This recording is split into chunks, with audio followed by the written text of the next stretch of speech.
namanya Khawarij, ada Syiah, ada Murji'ah, ada Qadariyah, Jabariyah, dan seterusnya.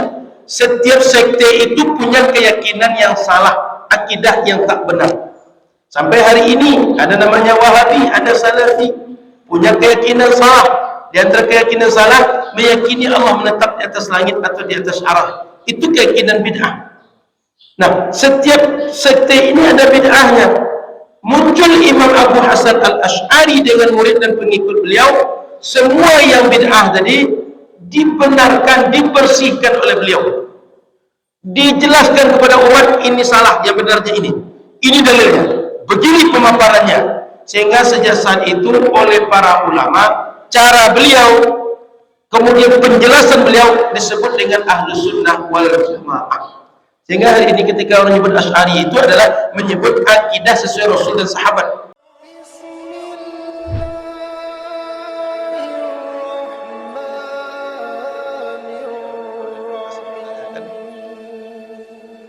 Bismillahirrahmanirrahim. Assalamualaikum Ustaz. Bagaimana ukuran pahala pergi ke masjid berkendara dengan jalan kaki? Apa perbedaannya jalan kaki dengan berkendara? Beda jalan kaki dengan kendaraan. Kalau kendaraan itu yang capek kendaraan dia, yang jalan kaki yang capek kaki dia. Maka ingin pahala kendaraan dan pahala kaki kita. Jadi Bapak Ibu rahmati Allah Subhanahu wa taala, berkendaraan pahalanya besar juga. Berkaki melangkah kita besar juga. Ini kalau dipaksakan orang datang dari simpang Badak atau dari Paujati dengan jalan kaki, jangan-jangan kita pengajian subuh beliau itu sampainya setelah duha nanti. Jadi mesti pula kita mempertimbangkan antara waktu dengan jarak. Ini kita sudah tahu. Kalaulah kita melangkah dari Bangun Sakti ke sini atau dari Simpang 4 Panam ke sini, jika dengan motor sampainya seseorang pengajian baru sampai. Kalau dengan kaki seseorang pengajian baru sampai. Satu lagi dengan motor belum pernah pengajian sampai sini. Berangkatlah pakai motor. Jangan pakai kaki pula. Supaya dapat pula pahala mengaji, dapat pula pahala salat subuh, dapat pula pahala-pahala yang lain. Jadi pahala kendaraan tetap besar. Ini kenapa dulu Nabi tak menyebutkan kendaraan? Sebab dulu tak ada kendaraan macam kita. Kenapa disebutkan cuma keledai? Karena itu cuma yang ada keledai dahulu. Jadi berkendaraan itu tak selamanya, berkendaraan itu tak berpahala. Tapi berkendaraan itu pahala juga. Uang yang abang keluarkan untuk beli bensin, beli bahan bakar, memperbaiki kendaraan, mengisi anginnya, perawatannya, dan segala macam, itu pahala juga. Setiap hari kita melangkah, bergerak, berputar roda, itu pahala juga. Cuma Bapak Ibu rahmat Allah Subhanahu wa taala, jika seandainya dibandingkan pahala orang melangkah dengan orang dengan roda motor, besar pahala orang melangkah. Nanti jangan pula gara-gara itu setiap kita bergerak melangkah kaki pula. Sehingga ada jelas pengajian jauh, melangkah kaki pula. Sehingga nanti pedagang tak bisa lakukan. Kenapa tak berdagang bang? Capek Ustaz. Kenapa capek? Jauh mengaji tadi Ustaz.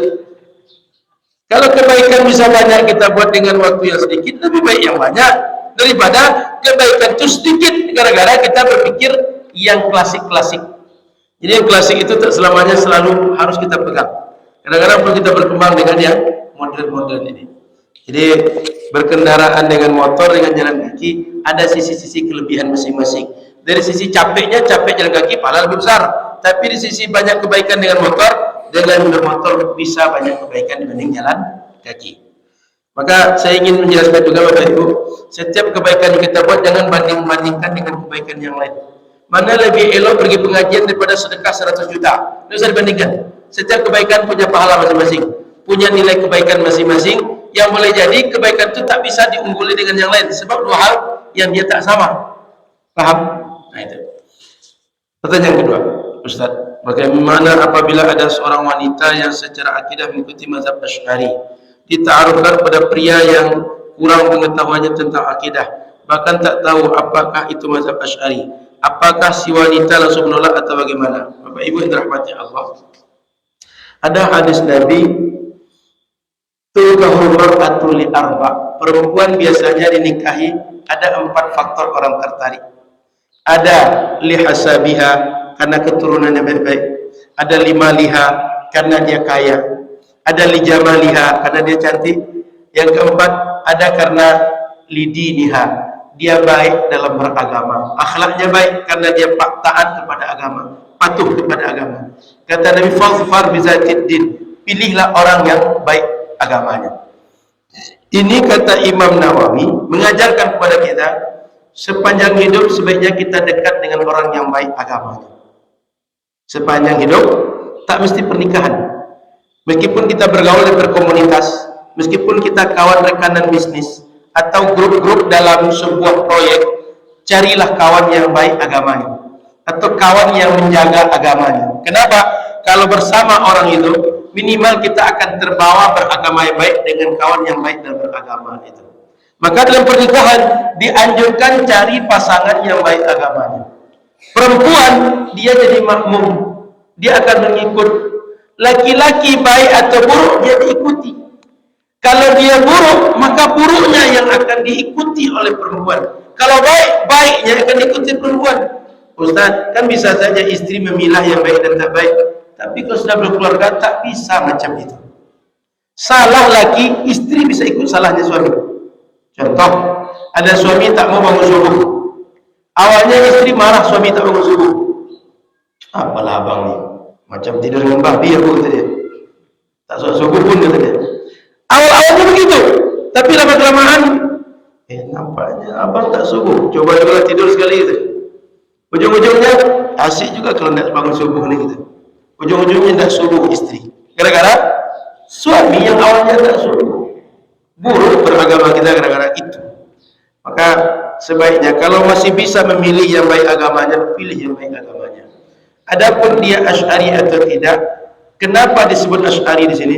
Asy'ari itu kalau Bapak Ibu perlu tahu, hari ini bila orang yang menyebut akidah Ahlussunnah Jamaah, ini dia yang menunjukkan Ahlussunnah itu. Ini dia yang Ahlussunnah wal Jamaah itu. Akidah sesuai Rasulullah sahabat itu Asy'ari itu. Jadi dulu ketika setelah masa Khalifah Utsman bin Affan muncul riak-riak politik, sehingga setelah itu terjadi sedikit ikhtilaf di antara sahabat, maka muncul ada pertama namanya Khawarij, ada Syiah, ada Murji'ah, ada Qadariyah, Jabariyah, dan seterusnya. Setiap sekte itu punya keyakinan yang salah, akidah yang tak benar. Sampai hari ini ada namanya Wahabi, ada Salafi, punya keyakinan salah. Di antara keyakinan salah, meyakini Allah menetap di atas langit atau di atas arah. Itu keyakinan bid'ah. Nah, setiap sekte ini ada bid'ahnya. Muncul Imam Abu Hasan al-Asy'ari dengan murid dan pengikut beliau. Semua yang bid'ah tadi dibenarkan, dibersihkan oleh beliau. Dijelaskan kepada umat, ini salah, yang benarnya ini. Ini dalilnya. Begini pemaparannya. Sehingga sejak saat itu oleh para ulama, cara beliau, kemudian penjelasan beliau disebut dengan Ahlussunnah wal Jamaah. Sehingga hari ini ketika orang menyebut Asy'ari itu adalah menyebut akidah sesuai Rasul dan sahabat. Imam Asy'ari tidak membuat keyakinan baru. Beliau cuma menjelaskan kepada umat, mengelompokkan kepada umat, memaparkan secara terang kepada umat, mengemukakan dalil kepada umat. Ini akidah Rasul dan sahabat. Tapi karena beliau yang melakukan, beliau yang mempelopori, beliau yang dahulu membuatnya, dinisbahkanlah usaha beliau itu kepada diri beliau, sehingga dikenal manhaj beliau atau akidah yang beliau simpulkan ini akidah Asy'ari. Sebenarnya itulah akidah Rasulullah dan sahabat. Jadi Bapak Ibu rahmati Allah, ketika disebut dengan akidah Asy'ari, akidah sesuai Rasulullah dan sahabat. Itu maksudnya. Makanya ketika para ulama menyebut bahwa Imam Syafi'i Asy'ari, Imam Ahmad Asy'ari, Imam Abu Hanifah Asy'ari, ingin memaksudkan bahwa akidah para imam yang dahulu meninggal dari Imam Abu Hasan al-Asy'ari ini sama dengan Imam Abu Hasan al-Asy'ari, karena sama-sama akidah sesuai Rasulullah dan sahabat. Bukan kita mempunyai nalar yang bolak-balik. Imam Syafi'i meninggal 204, Imam Abu Hasan al-Asy'ari meninggal 324. Berarti bedanya 120 tahun. Kok bisa Imam Syafi'i disebut Asy'ari? Bukan karena mengikut Imam Abu Hasan al-Asy'ari, tapi karena akidahnya sama akidah dengan Imam Abu Hasan al-Asy'ari, dan Imam Abu Hasan al-Asy'ari oleh umat setelah beliau dikenal sebagai akidah sesuai Rasulullah dan sahabat. Paham? Secara nalar terbalik, tidak mungkin Imam Syafi'i disebut Asy'ari. tapi maksudnya adalah pemahaman yang dipahami umat ini akidah yang sesuai dengan Rasulullah dan sahabat. Jadi kalau ada perempuan macam tadi, jika masih bisa memilih, baik memilih. Dan kalau menolak, menolaklah dengan baik. Dalam Islam kita diajarkan menerima dengan baik, menolak dengan baik. Jangan sampai menyakiti orang, jangan sampai dengan cara-cara yang tak baik. Jangan-jangan ke depan dialah orang paling baik pada kita, meskipun bukan pasangan hidup kita. Boleh jadi kita punya bisnis dengan dia nanti, boleh jadi punya kerjasama apa saja, dan dialah orang terbaik yang bisa membantu kita. Pertanyaan berikutnya, pertanyaan singkat tapi 4. Ustaz, apa hukumnya istri minta cerai? Ini pengalaman atau sekedar bertanya aja nih? Apa hukumnya istri minta cerai? Ini perlu ditafsir, perlu dirinci. Istri minta cerai karena patut minta cerai. Contoh, suami tak kasih nafkah, suami zalim, suami akhlaknya tak baik macam ditanya tadi itu. Ada yang kedua, suaminya baik tapi dia tak baik, tak kuat dengan suami itu. Atau suaminya baik tapi dia tak sabar suami ini miskin, dia tak sabar dengan keadaan ekonominya yang sederhana. Apabila keadaannya suaminya itu patut untuk dia minta cerai, justru dia bisa wajib minta cerai nanti, dan bisa dia disunahkan minta cerai. Tapi kalau tak patut minta cerai karena faktor suami tadi dia miskin, dia sederhana tapi akhlaknya baik, agamanya baik, perempuan macam itu bisa dilaknat oleh Allah. Bahkan dalam hadis itu bisa bergoyang aras saking kagetnya dengan permintaan perempuan tadi.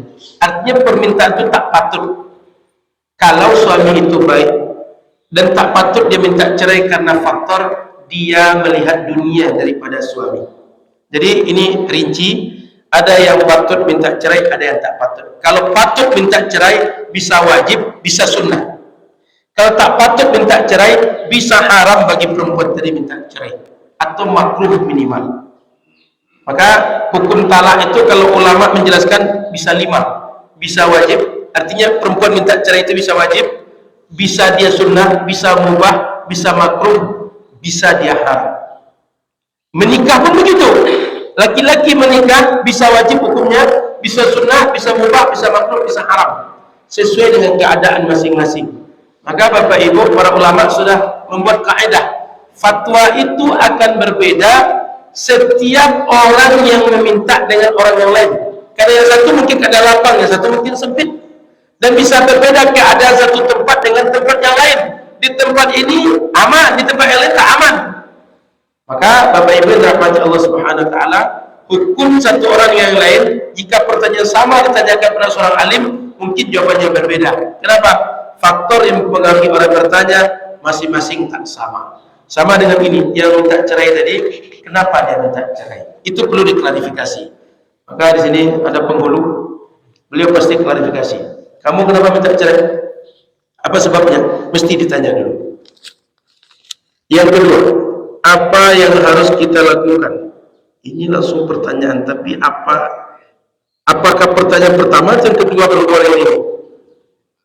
Sebab pertanyaan cuma kedua, apa yang harus kita lakukan? Mungkin yang pertama maksudnya, ketika dia butuh minta cerai, bercerailah baik-baik. Kalau jalurnya mesti melalui hakim, datang pada hakim. Contoh, khulud melalui sigat ta'liq saat nikah, datang ke hakim, datang ke pengadilan agama, atau konsultasi kepada KUA baru pengadilan agama. Atau tak bisa kita melakukan, cari perwakilan kita, mungkin wali kita, pergi ke KUA, pergi pengadilan agama, minta cerailah melalui jalur yang benar. Jangan diamkan, karena cerai itu tak jatuh karena diam. Ustaz, saya suami istri 3 tahun meninggalkan saya, Ustaz. Lalu kamu bagaimana? Nah, diam je lah, Ustaz. Takkan jatuh cerai gara-gara itu. Cerai itu jatuh gara-gara kita diceraikan suami, atau dia melakukan hal-hal yang bisa menyebabkan dia cerai menurut syariat. Contoh khulud, atau datang ke pengadilan lalu jatuhkan cerai oleh pengadilan atas nama suami, bukan pengadilan menceraikan, tapi atas nama suami. Kan betul kan?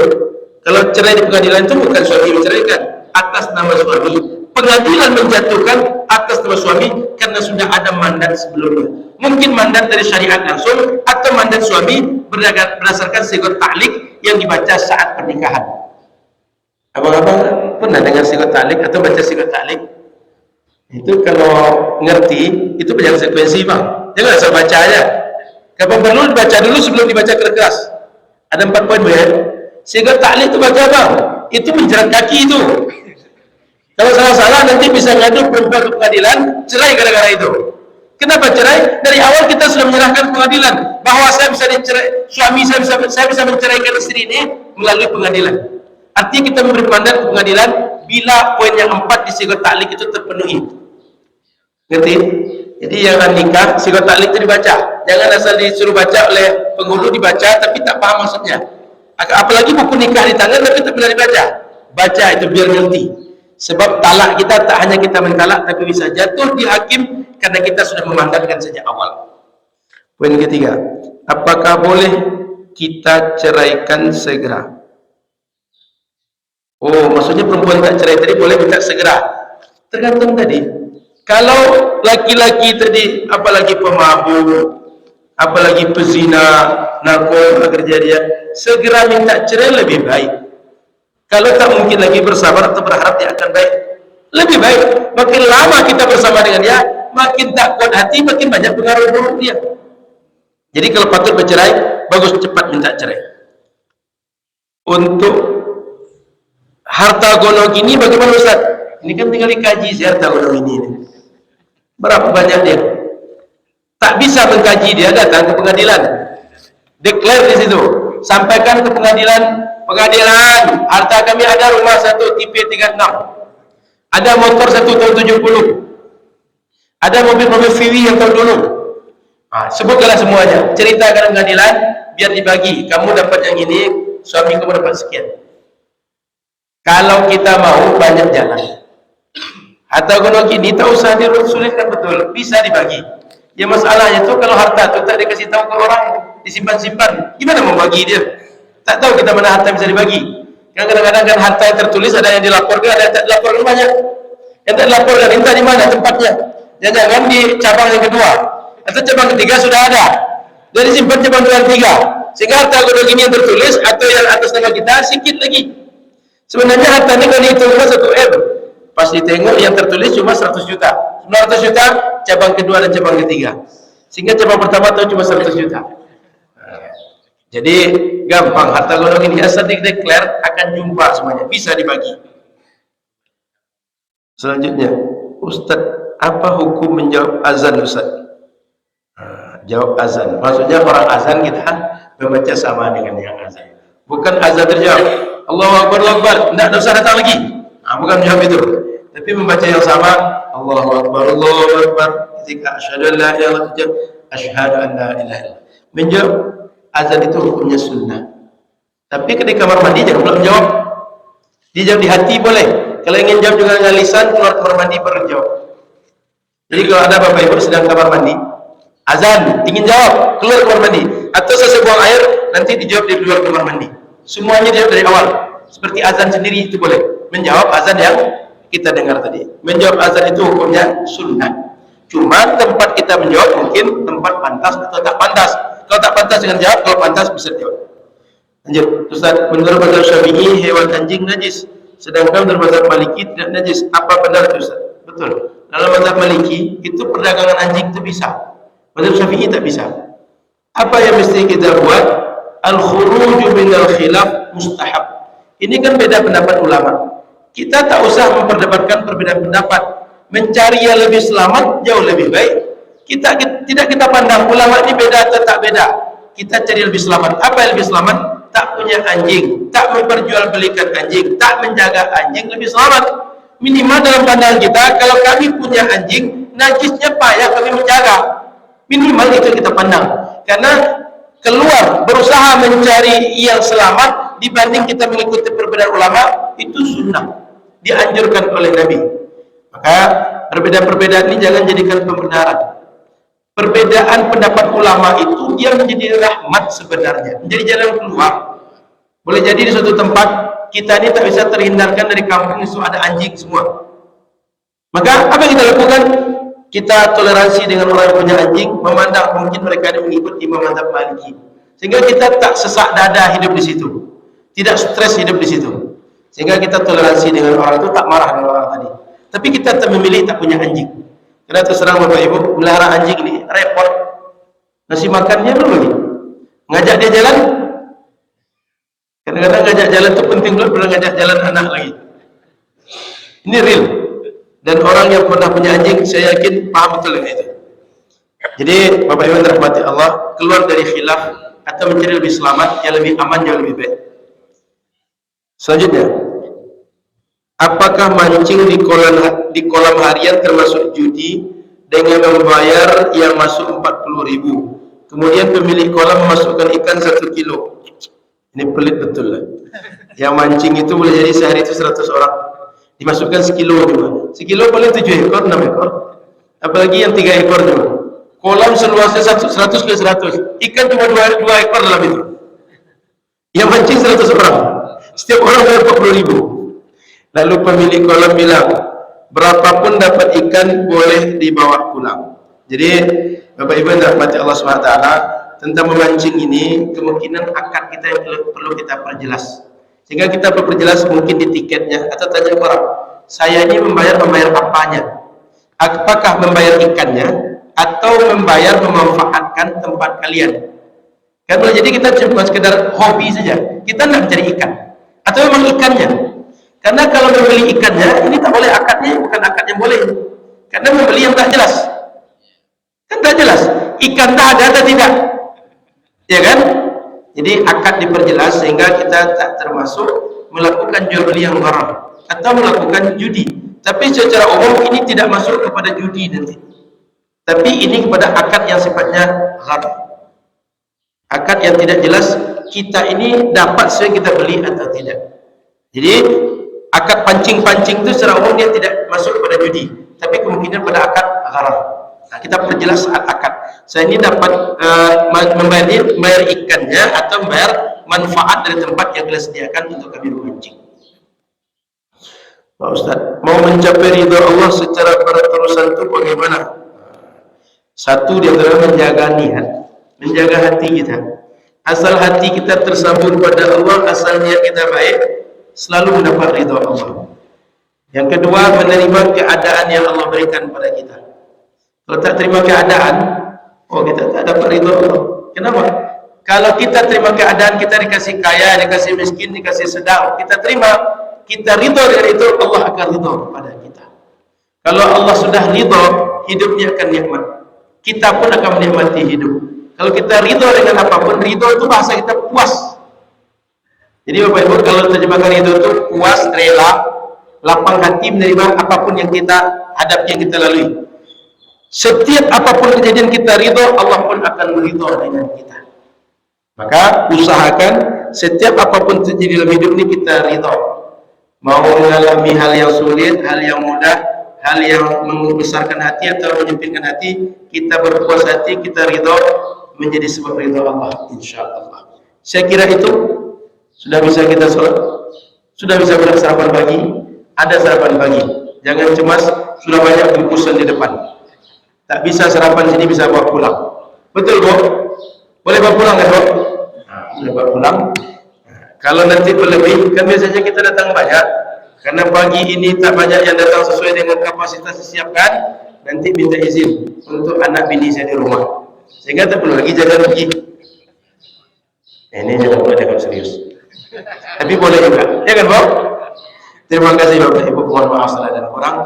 Subhanallah wa bihamdika, asyhadu an la ilaha illa anta, astaghfiruka wa atubu ilaika. Assalamualaikum warahmatullahi wabarakatuh.